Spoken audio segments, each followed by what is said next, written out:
Я хочу обратиться к России. Мы все матеря, сестры, жены хотим обратиться к России. Приехали ихние террористы.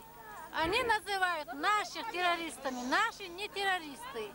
А вот которые незваные приехали гости, они террористы. Они убивают мирных детей, женщин. И это они не считают, что они террористы, что нас убивают, об этом не говорят. И не считают. А те, которые вышли, вынуждены вышли с оружием в руках, наши братья, отцы, сыновья, они это видят. Неужели они не могут защищать нашу честь, свою родину, свою землю? И они считают их террористами и бандитами, и всячески, что можно говорить, они на них клеветают. Мы категорически заявляем и требуем вывод войск. До последнего будем драться. Если мужчины у нас все погибнут, то мы, женщины, будем защищаться. Нам не нужны ваши террористы. С неба на нас кидают. Мирных проходу нету нашим мирным детям. Если мужчина заболел или там что-нибудь его задело, опять же их ловят. Куда неизвестно, они кидают их, убивают. Этот был боевик. Ну и что был? Он защищал свою родину, своих детей, матерей, сестер и свою землю. Незваные гости, убирайте с нашей земли. Нам они не нужны. Соя Ахматов. Абдулаева. Наш вопрос, мы вот все вышли с требованием, чтобы выводили войска. Вывод войск и больше разговора нету.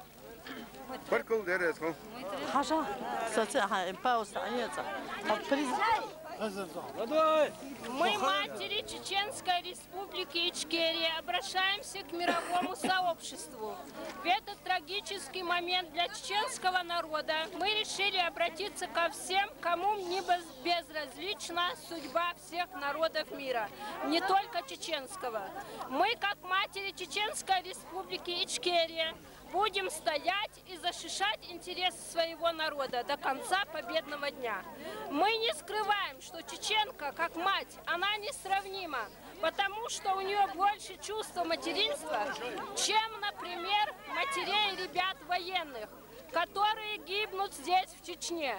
Мы не раз обращались к русским матерям, хотя их здесь разные по национальностям, как уже принято говорить в России. Российскому правительству по вкусу делить нас по расам и уничтожать. И потому посылают их сюда убивать нас, невинных детей, матерей, стариков.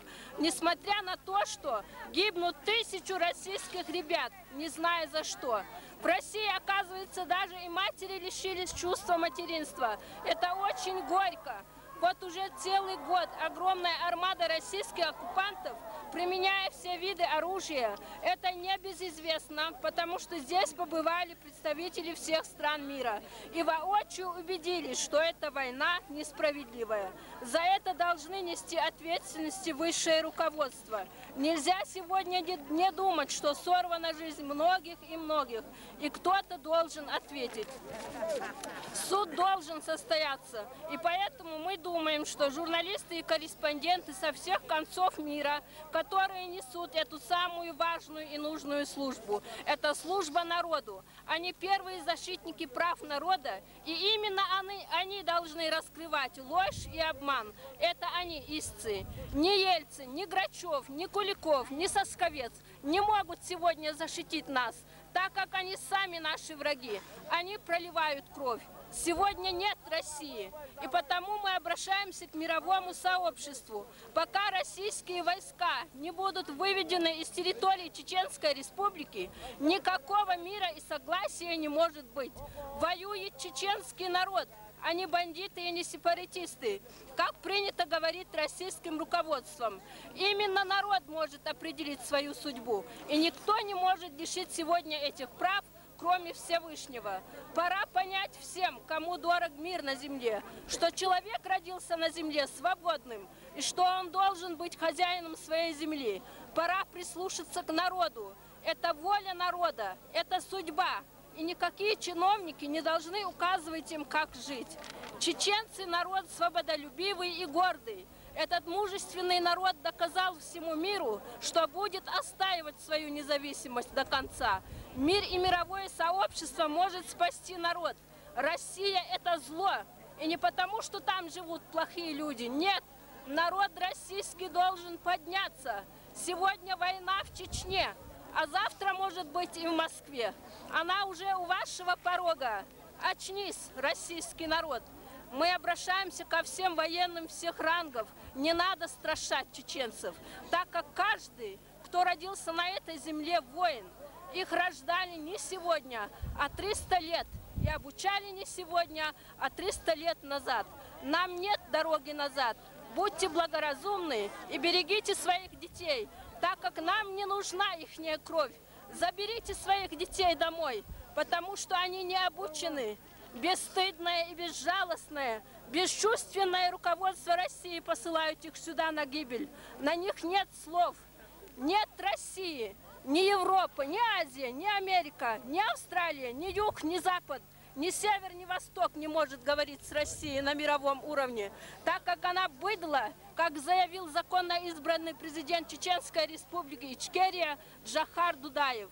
Никакой Совет Европы не имеет права и не должен принять Россию, так как Россия – это зло и убийца. Осталось только проклятие и бездна.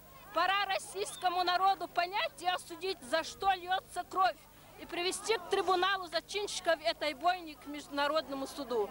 Только мир и согласие принесет в наш дом счастье и покой, дать отобранные права народам, наладить экономические связи с государствами, независимые принесет в наш дом счастье и покой, дать отобранные права народам, наладить экономические связи с государствами, независимое чеченское государство Ичкерия, оно есть и будет. Потому что чеченский народ изъявил свою волю не сегодня, а 5 лет назад. 5 лет существует чеченское государство. Наш лозунг – вывод войск.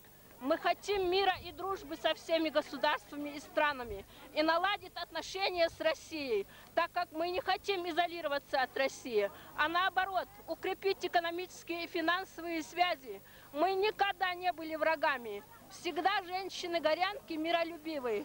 У нас испокон веков есть прекрасные обычаи. Горцы прекращали любое кровопролитие, когда женщина снимала косынку для перемирия двух враждующих сторон. У нас очень считают женщин как мать и как хранительница очага. Поэтому мы думаем, что наше обращение к мировому сообществу не останется безрезультатно и безответным. Комитет женщин.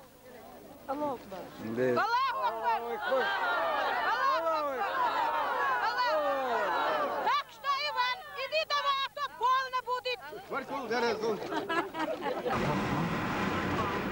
حالات موجودين هذا